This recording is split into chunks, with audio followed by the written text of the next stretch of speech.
We're going to talk about a couple of things that are, not main ideas, but, there's going to be a few questions about it. And, I know everybody's striving to get an A, striving to get a really good score. To do that, you got to know the answers to questions where maybe there's only 2 or 3 questions about it. So the first thing is cost minimization. Cost minimization is basically deciding how many workers I'm going to get versus how many machines I'm going to rent, all right, or how many I'm going to pay for. And the basic formula is marginal product of labor over wage needs to equal marginal product of capital over price of capital. So I put it in initials here. We use K for capital equipment because C is usually for cost. So if you see that, that's what it refers to. So that is a cost minimizing structure.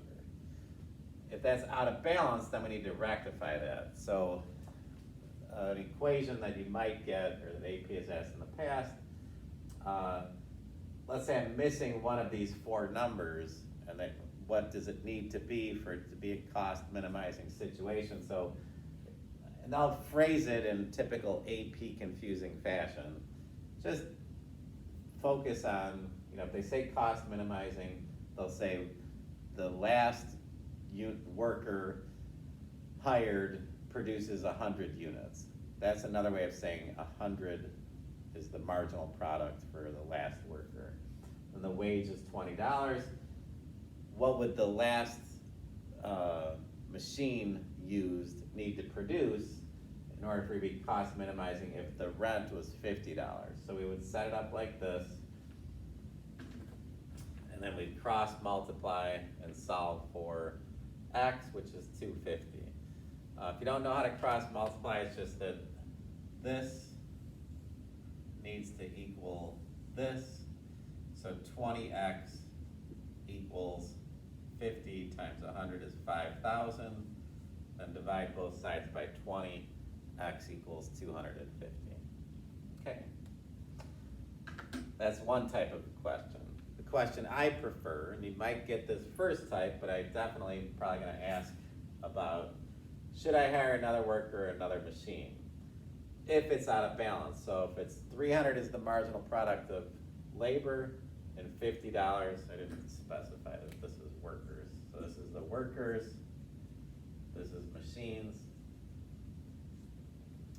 300 divided by $50, what is our productivity per dollar? Okay, it's 6 units per dollar. Think miles per gallon. We want to get more per gallon. We want to get more per dollar. Well, here it's 400 divided by 100. It's 4 units per dollar. I like 6 better than 4 because I'm getting more productivity. I want to hire another worker, okay? And I may even want to rent one less machine to get this back into cost minimizing structure. All right, cost minimization. All right, monopsony. And monopsony is essentially when you're the only place to work, right? And it's bad for society, bad for the workers, good for the company trying to make profits. I need to get something to hold my iPad in place. All right, so coal mine is an example, sweatshops, Walmart was accused of being a monopsony. And just remember, lower wages, fewer workers. How does the graph set up? Well, it's supply and demand of labor, just like a labor market.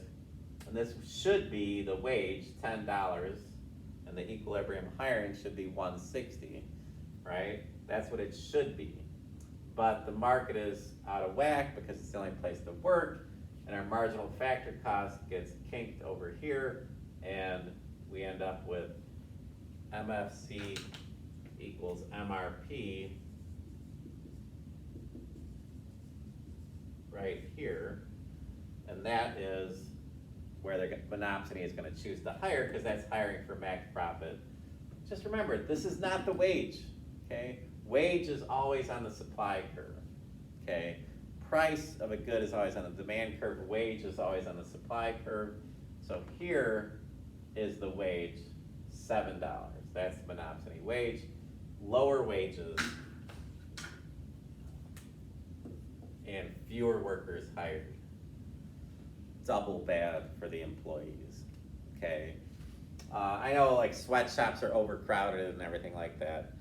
What it amounts to is they're not allocating proper amount of space, not hiring enough people, and they're just smashing everybody in there. But what they should have is more space, more workers for better working conditions. Okay, monopsony.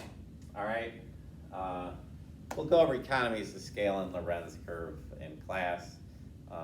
This should get you set up nicely for the exam with the other two. Okay, figure out, watch these, like maybe before Thursday morning might be a great idea, to see what you have questions on or what you're confused about.